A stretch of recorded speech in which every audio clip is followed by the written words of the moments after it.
Hallo, nå vil jeg bare vise fram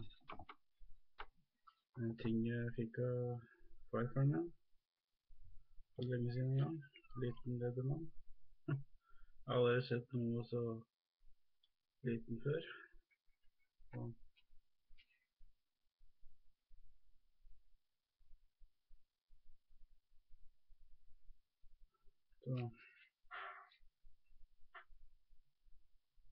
Så vi kan se. I hvert fall den etiketten, som ser veldig liten. Jeg har ikke så veldig store ender, så den passer akkurat.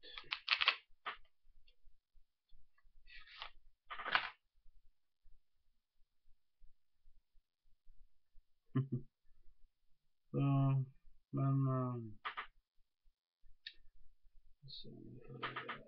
her er en liten blyantelse da.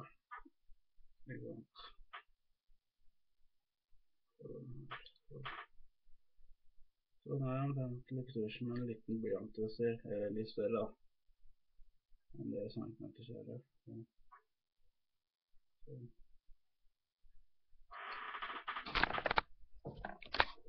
Så jeg kan vise hva den har for noe. Den har blant annet vognlykt.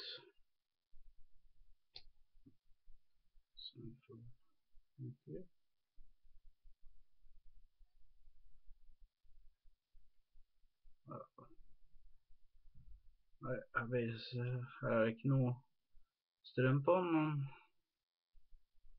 jo, her var det litt strøm, så måtte jeg bare skru på siden her, for strøm på den.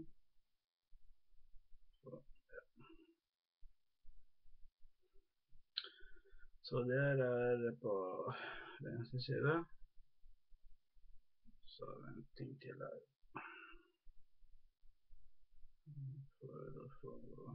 Her er en sag. Liten sag.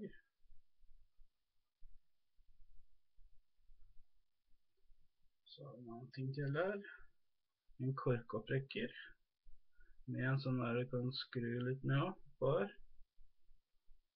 Så, ja. Hvis du ser litt oppå her, så er det sånn man kan skru med. Så skal vi se med hva mer vi har her.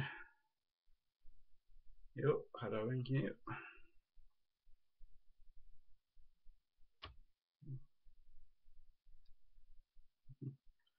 Så her får vi kniven på sånn. Så en skrutrekker.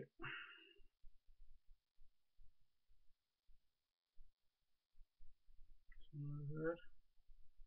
En vanlig sånn skrutrekker. Ja, det var alt på den der. Jo, det var en til her. Og en tang. Ganske kjekk av, så den er ikke så veldig tung heller, liksom da. Så er det en slags type metallgreier.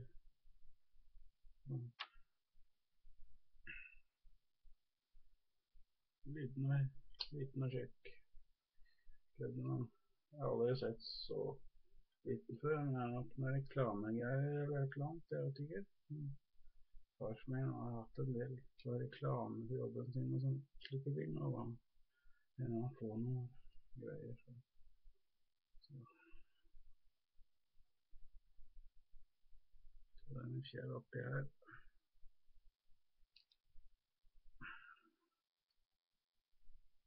Så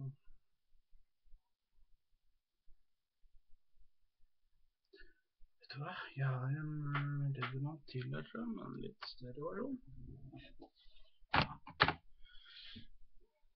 Så finner den.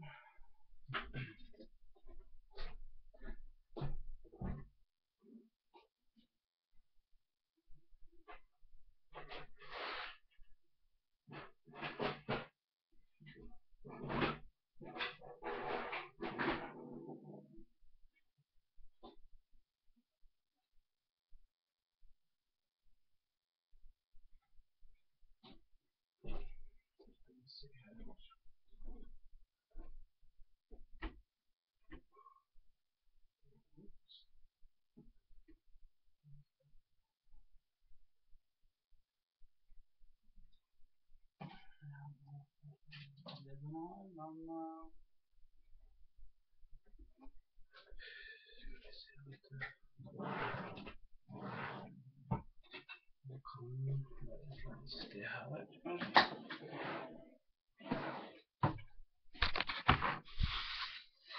Det er en som er litt mer sånn normal følelse her.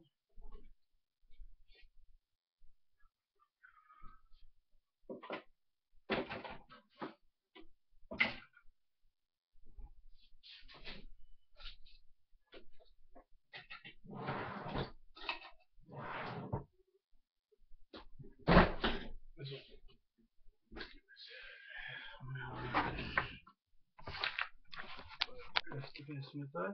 Det er sånn fin. Ja, dette er jeg. Det som er fin, men jeg roter jeg veldig fælt der. Og jeg setter inn noe plass der. Nå er det nok en sammen, men ja, det er i hvert fall sett at sammenligning med en liten blyantvisser, hvor stor den egentlig er. Så den visse en gang til. Så, den der.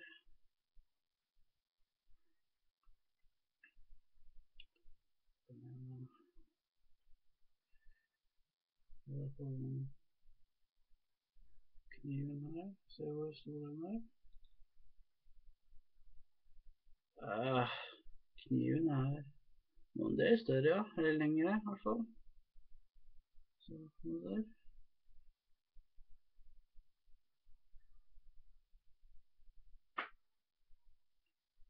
Så.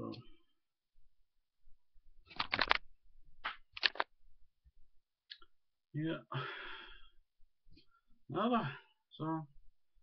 Jeg ser i hvert fall en liten mini-ledermann.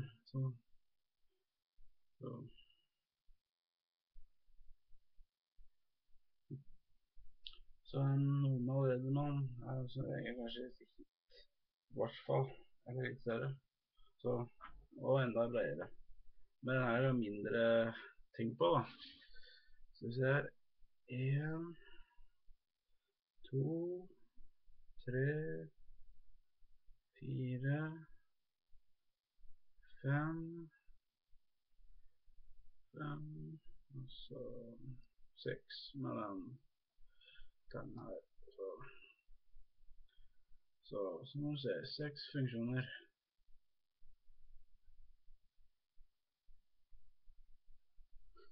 Så ja, nå har det fått et sånn jeg ser det artig med sånn ledermann.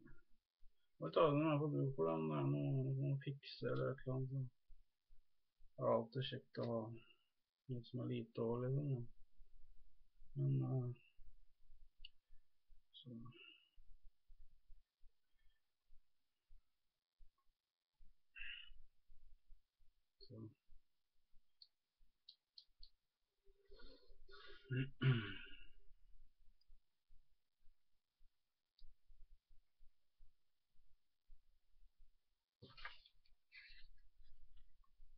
Følger med sånne ringgreier.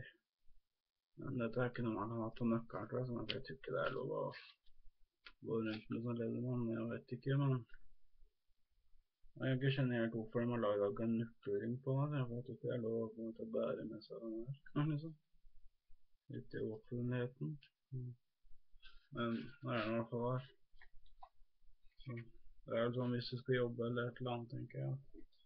Når du jobber på en jobb eller noe, tenker jeg, så er det sikkert lov å ha den på nøkkelring, men jeg vet ikke hva den egentlig skal bruke til, den nøkkelringen her, men så det er nok en grunn til, altså, men det kan sikkert være et eller annet ting å for eksempel henge opp eller et eller annet, så Jeg vet ikke, men så har vi sånn bakar da, og sånn på de fleste leddene. Du kan ha i beltet blant annet, området der, vet du, så du kan sette beltet mellom her, så kan du være nede på skogen eller et eller annet. Så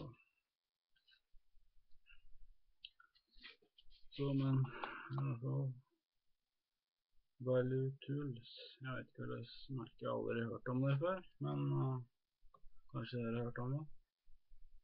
Så akkurat kvaliteten på den er ikke sikker, men kvaliteten på akkurat den etiketten her, den virker litt sånn, ikke høyeste kvaliteten på etiketten liksom.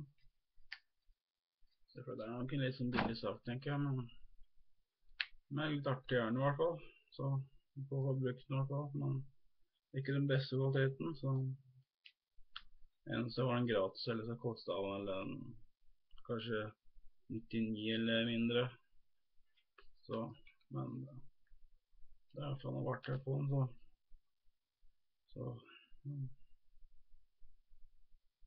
det var i hvert fall det jeg skulle vise for i dag, litt artig sak, så takk for at du så på, og ha en fin dag. Takk for